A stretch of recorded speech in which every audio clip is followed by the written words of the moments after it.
ये सबसे पहला मकाना है, हम लोग का इस्तेमाल करते हैं और ख्वाहिश करते हैं कि वो अपना मकाना फरमाएं।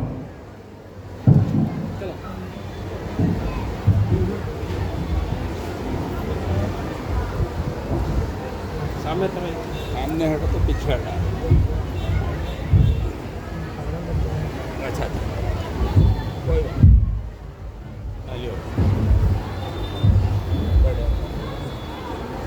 बिस्मिल्लाहिर्रहमानिर्रहीम। मैं बिरादर बुजुर्ग का तहे दिल से शुक्रिया अदा करता हूँ। उन्होंने 355वां साल उर्स शरीफ खुद लक़ाब हज़रत सैयद शाह यूसुफ मोहम्मद हुसैनी के मौके पे मजलिस मुज़क्करात में मुझे अहम उन्वान तहफ़्फ़ुज़ शरीयत और हमारी जिम्मेदारी ऐसायर की हवाले से इस उन्वान में मकाला पढ़ने का मुझे मौका मिला। मैं उनका तहे दिल से शुक्रिया अदा करता हूँ और साथ ही साथ अनीस मिल्लत इरफानुल्लाह शाह नूरी का भी शुक्रिया अदा करता हूँ, जिन्होंने मुझे हिम्मत अफजाई की इस मकाले को पढ़ने के लिए। और ख़ास तौर से जितने भी यहाँ मकाना निगार मौजूद है, मैं उनका भी बारगाह शाह रहमतुल्लाह की कानवाले की हैसियत से उनका भी इस्तक़बाल करता हूँ और इंशाअल्लाह ताला अब कुछ देर में मकाला शुरू होगा। बिस्मिल्लाहिर्रहमानिर्रहीम। तहफ़्फ़ुज़ शरीयत और हमारी जिम्मेदारी ऐसायर के हवाले से हिंदुस्तान में आइन कॉन्स्टिट्यूशन ऑफ इंडिया सबसे आला कानून है। तमाम शहरियों पर आइन और उनकी क़वानीन नाफिज होते हैं। शरीयत के इत्तलाअ हिंदुस्तान में बुनियादी तौर पर मुसलमानों की शख्सी मामलात यानी पर्सनल लॉ में होता है, जैसे निकाह, तलाक, विरासत और वसीयत, बाज़ ख़ानदानी मामलात। लेकिन अगर शरीयत की कोई बात हिंदुस्तान के आइन या नाफिज क़वानीन से टकराती है तो अदालतें हिंदुस्तानी के आइन और मुल्की क़ानून के तरजीह दी जाती है, यानी मुल्की क़ानून तमाम शहरियों पर यकसा लागू होता है, यानी rule of the land. Muslim personal law शरीयत सिर्फ मखसूस ख़ानदानी मामलात में और वो भी मुल्की क़ानून के दायरे में। हिंदुस्तान में मुस्लिम पर्सनल लॉ मुसलमानों के ख़ानदानी और शख्सी मामलात को मुनज़्ज़म करने वाले क़वानीन के मजमुआ है। ये बुनियादी तौर पर इस्लामी शरीयत पर मबनी है और बाज़ क़वानीन के ज़रिए नाफिज किया जाता है। अहम शोबे ये हैं निकाह, शादी, महर, ज़ौजैन के हुकूक़ फ़राइज़, तलाक, खुला, निकाह और दीगर मुताल्लिक़ अमूर। और इन तलाक को हिंदुस्तान में कानून जुर्म करार दिया चुका है। विरासत, जायदाद की तक़सीम इस्लामी उसूल के मुताबिक। वसीयत के अहकाम आम तौर पर वरासा के बगैर एक तिहाई माल तक नफ़ाका बीवी, बच्चों और बाज़ हालात में दूसरी अहले खाना के इख्तराजात। हिंदुस्तान में मुसलमान पर्सनल लॉ से मुतालिक अहम क़वानीन में शामिल हैं मुस्लिम पर्सनल लॉ, शरीयत application act 1937, dissolution of Muslim marriage act 1939, Muslim women protection of rights on marriage act 2019। यह क़वानीन हिंदुस्तान के आइन के तहत नाफिज है। अगर किसी मामले में आइन, हुकूक या पार्लियामेंट के नाफिज करदा कानून से तराज हो तो अदालतें आइन और नाफिज कानून के मुताबिक फैसला करते हैं।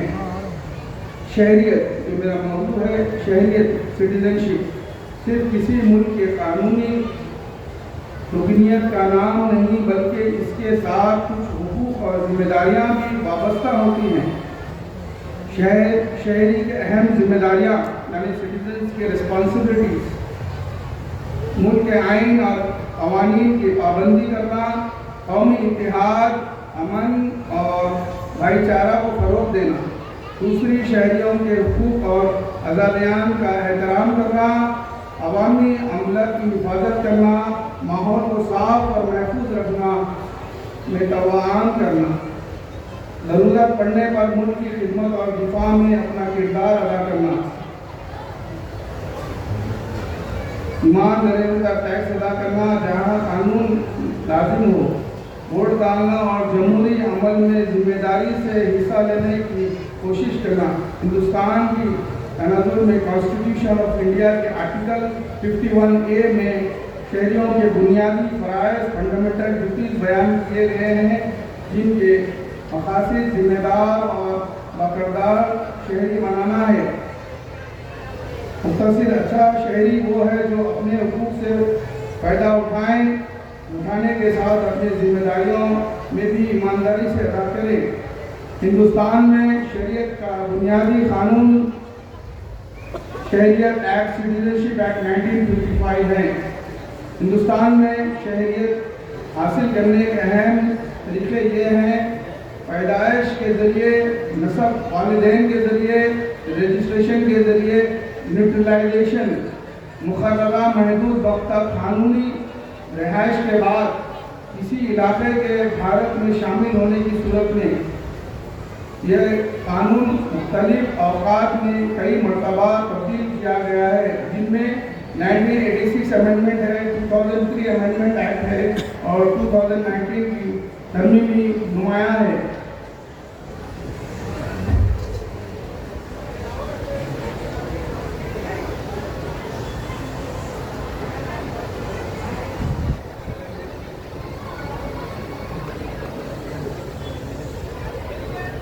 آج کل کے نوجوان بچے انگلش میڈیم کے، اس لیے میں انشاءاللہ تعالیٰ کچھ وضاحت سٹیزنشپ ایکٹ انگریزی میں بھی کر رہا ہوں۔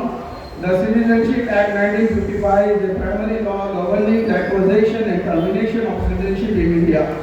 It was enacted after the adoption of the Constitution to provide detailed provision regarding Indian citizenship. Modes of acquiring Indian citizenship. Under the Act, citizenship can be acquired in 5 ways: by birth, by registration, by naturalization, and by incorporation of territory. Termination of citizenship. By birth, born in India between 26 January 1950 and 1st July 1987, citizen by birth, irrespective of parents' nationality.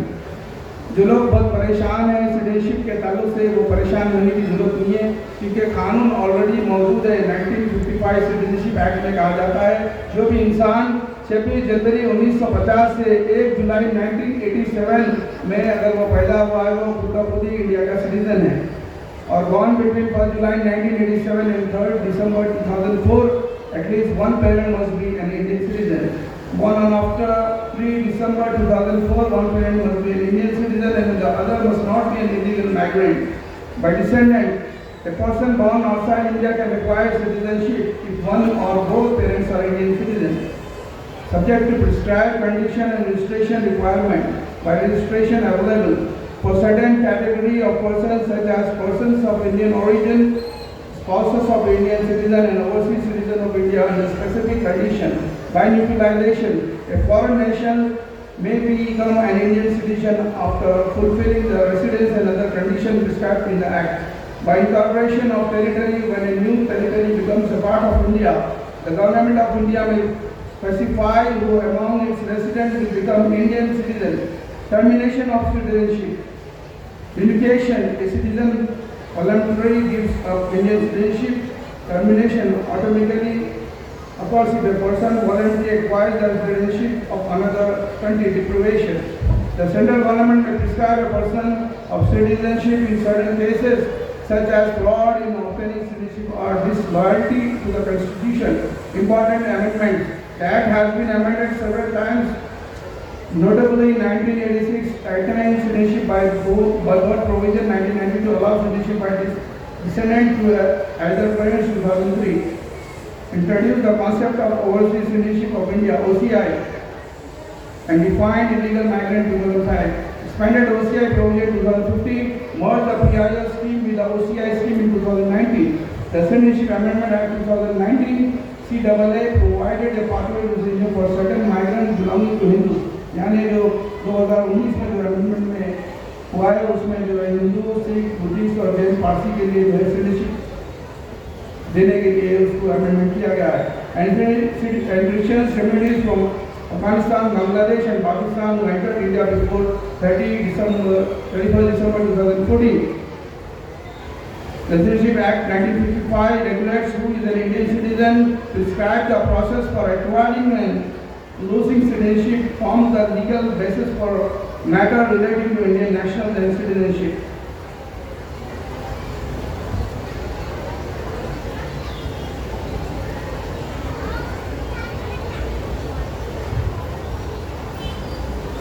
अब इंशाअल्लाह ताला SIR पे कुछ बात सुनेंगे इंशाअल्लाह ताला।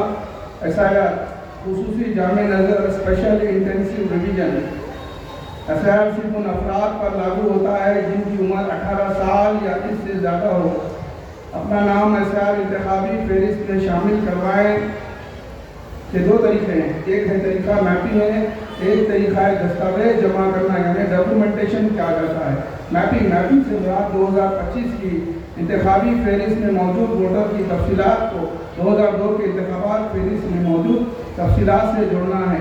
कोई वोटर अपने 2025 की इंतखाबी फहरिस्त की तफसीलात को अपने ही 2002 की इंतखाबी फहरिस्त के तफसीलात से जोड़ सकता है। अगर वोटर को अपनी तफसीलात 2002 की इंतखाबी फहरिस्त में ना मिले तो वो अपने तफसीलात को सिर्फ अपनी वालिद, वालिदा, दादा या दादी, नाना या नानी की तफसीलात से जोड़ सकता है। वोटर अपनी तफसीलात को वालिदैन या दादा दादी, नाना या नानी के अलावा किसी और शख्स की तफसीलात से नहीं जोड़ सकता। अगर आपके पास अपना एपिक नंबर हो तो इस नंबर के ज़रिए ये अपने हाउस नंबर के से या अपने वालिद के नाम से एप्लीकेशन पर अपना डेटा सर्च कर सकते हैं। दस्तावेज जमा करवाना डॉक्यूमेंटेशन। दस्तावेज उन अफराद के लिए ज़रूरी है जिन्होंने 2002 की इंतखाबी फहरिस्त में अपने वालिद या दादा दादी या नाना या नानी की तफसीलात ना मिले। दस्तावेज को 3 ज़िमरों में तकसीम किया गया है। ज़िमरा 1 कैटेगरी 1 वो तमाम अफराद जिनकी तारीख़ पैदाइश 30 जून 1987 या इससे पहले की है और जिनके अपने या वालिदैन, दादा या दादी या नाना या नानी की तफसीलात 2002 के इंतखाबात फहरिस्त में मौजूद नहीं है, उन्हें एक दस्तावेज जमा करवाना लाजिम होगा। इलेक्शन कमीशन ऑफ इंडिया ने जिन 12 दस्तावेज की फहरिस्त जारी की है उनमें से एक अपना दस्तावेज देना लाजमी है। ज़िमरा 2 यानी कैटेगरी बी वो तमाम अफराद जिनकी तारीख़ पैदाइश 3 जून 1987 के बाद और 2 दिसंबर 2004 तक है और जिनके अपने या वालिदैन, दादा या नाना नानी की तफसीलात 2002 की इंतखाबी फहरिस्त में मौजूद है, उन्हें 2 दस्तावेज जमा करवाना लाजिम होगा। यानी अपना दस्तावेज और अपने वालिद या वालिदा में से किसी एक का। ज़िमरा 3 कैटेगरी सी वो तमाम अफराद जिनकी तारीख़ पैदाइश 2 दिसंबर 2004 के बाद हैं और जिनकी अपने या वालिदैन, दादा दादी, नाना नानी की तफसीलात 2000 के इंतखाबी फहरिस्त में मौजूद नहीं है, उन्हें 3 दस्तावेज जमा करवाना लाजमी होगा। एक अपना, एक वालिद का, एक वालिदा का। इलेक्शन कमीशन ऑफ इंडिया की जारी करदा दस्तावेज की फहरिस्त शिनाख्ती कार्ड है और आपका LIC है और PSC public service undertaking, birth certificate है, पासपोर्ट है और SSC यानी एजुकेशन सर्टिफिकेट तालीमी सनद है, परमानेंट रेसिडेंस सर्टिफिकेट PRC है। हुकूमत तेलंगाना ने इस दस्तावेज को जारी करना बंद कर दिया है। वो फॉरेस्ट राइट्स सर्टिफिकेट FRC या caste certificate OBC SC ST जो सरकारी महकमा से जारी किया गया है। National registration of citizens NRC जहाँ कहीं भी मौजूद हो, रियासती तेलंगाना इस दस्तावेज के लिए काबिल नहीं है। फैमिली रजिस्ट्रेशन जो रियासती या मकामी हुकूमत से जारी किया गया, हुकूमत तेलंगाना ने इस दस्तावेज को जारी करना बंद कर दिया है। हुकूमत से जारी करदा ज़मीन या मकान का allotment certificate, Aadhaar card supreme court of India ने और इलेक्शन कमीशन ऑफ इंडिया ने आधार कार्ड को सिर्फ शनाख्ती कार्ड को दर्जा दिया है और वो सिटीजन का सबूत नहीं है। इसीलिए आधार कार्ड के साथ अपना दिया गया किसी एक दस्तावेज का देना ज़रूरी है। Note, election commission of India ने जो ऊपर दिए गए 12 दस्तावेज की फहरिस्त जारी की है उनमें से तेलंगाना में सिर्फ 8 दस्तावेज ही काम आ सकते हैं। 25 जुलाई 2024 से बूथ लेवल अफराद BLO के हर घर की दौरा हो रहा है। BLOs अपने एनुमरेशन फॉर्म्स लेके अपने घरों में तशरीफ ला रहे हैं। आप तमाम हज़रात से एनिमरेशन फॉर्म बनना लाजिम होगा।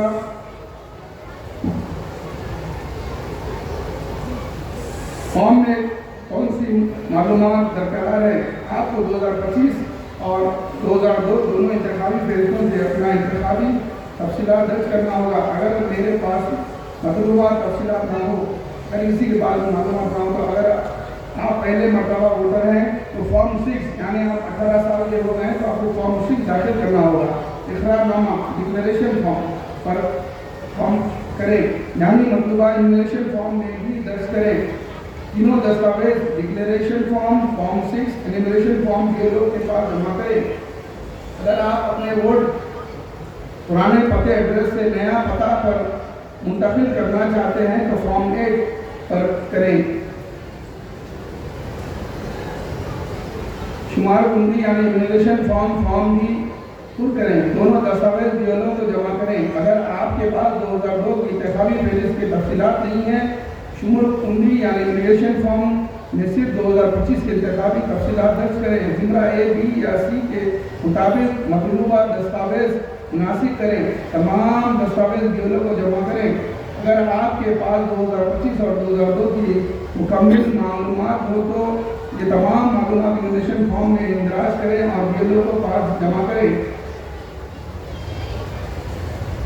शुमार कुंडी फॉर्म एनिमरेशन फॉर्म जमा ना कर सके तो क्या होगा?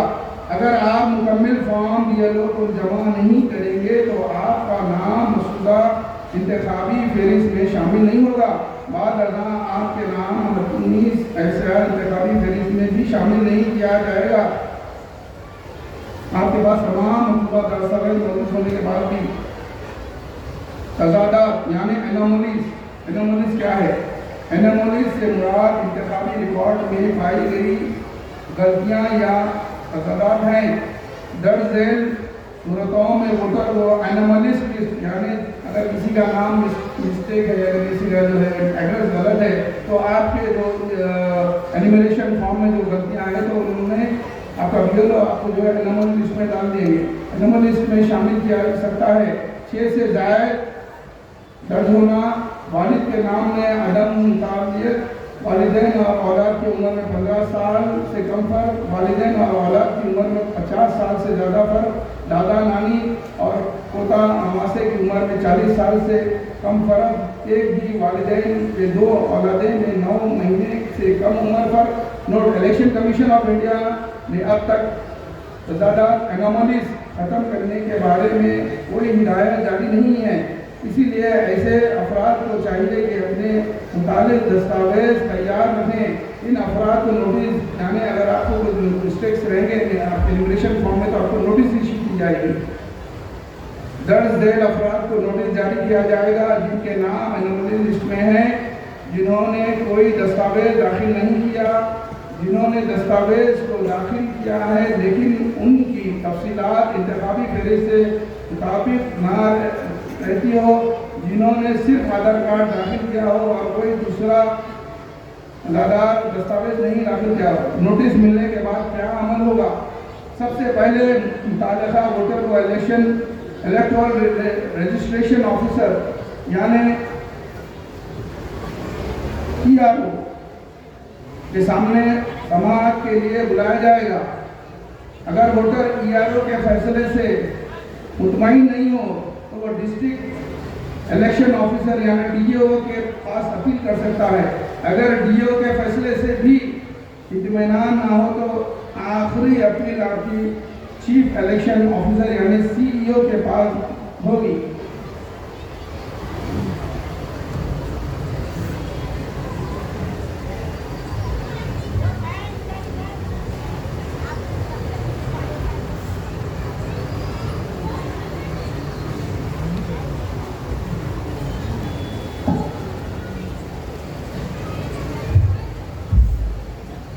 रिसेंटली सुप्रीम कोर्ट ने एक 3-4 साइटेशन दिए हैं। मैं आपके सामने सुप्रीम कोर्ट का हवाला पेश कर रहा हूँ। सुप्रीम कोर्ट ने कहा है कि SIR removal from electoral roll doesn't means loss of citizenship यानी परेशान और घबराने की जरूरत नहीं है। और EC यानी इलेक्शन कमीशन के पास no jurisdiction, it's role is only advisory جو آج کل جو حالات بن رہے ہیں کہ ووٹر کا اگر آپ کا جو نام نکل جائے گا تو آپ جو شہری نہیں رہیں گے، پریشان ہونے کی ضرورت نہیں ہے. EC has no jurisdiction, its role is only advisory. Election Commission has no authority to decide citizenship, as stated by Supreme Court. Recently ایک ہائی کورٹ کا ایک ججمنٹ آیا ہے citizenship کے تعلق سے. Honorable Justice Sri Nagesh Imam کا جس کا جو پٹیشنر ہے writ petition number 31692 of 2025 dated 22/4/2026 between Munna Mohammad Ghaus and other petitioners and Union of India represented by its secretary, minorities of Home Affairs, Government of India and others. اس میں جج نے فیصلہ کیا ہے. میں مختصر آپ کے سامنے جو ہے بیان کر رہا ہوں، تفصیل جو ہے مقالے میں مل جائیں گے. In the result, the writ petition is allowed the English proceeding dated 6/10/2025 issued by respondent number 1 bearing reference to MHA یعنی Ministry of Home Affairs کے کیس کا file number so is hereby set number afresh in accordance with the law and in the light of interpretation of section 1F of the Citizenship Act 1955 as discussed in the judgment and to pass appropriate orders on the said application within 4 weeks from the date of receipt of a copy of this letter. It is made clear that while reconsidering the application, respondent number 1 shall take into account the eligibility of petitioner number 2 under all applicable provision of section 5 of the Citizenship Act 1955, including section 5 of 1 subsection G in view of the finding recorded herein no cause. Subsequently, the miscellaneous application will be finished. ماشاءاللہ تو میرا مقالہ بھی مکمل ہو چکا ہے. الحمدللہ میں ڈاکٹر حسن لکشمنی صاحب کا بھی شکریہ ادا کرتا ہوں اور سید کریم صاحب کی بھی شکریہ ادا کرتا ہوں. تمام جتنے بھی لوگ یہاں حاضر ہیں وہ سن رہے ہیں اور میرے بہنیں جتنے بھی بیٹھے ہیں انہوں سن رہے ہیں، میں ان کا بھی شکریہ ادا کرتا ہوں. انشاءاللہ تفصیلی جو ہے اگر آپ مقالہ جاننا چاہتے ہیں انشاءاللہ تعالیٰ آنے والے دنوں میں انشاءاللہ آئندہ سال میں انوار شاہراجوں میں تقریباً جو ہے مقالے پیش کیے جائیں گے. السلام علیکم. انشاءاللہ ماشاءاللہ پہلی مرتبہ مقالہ اور موجودہ حالات کے اعتبار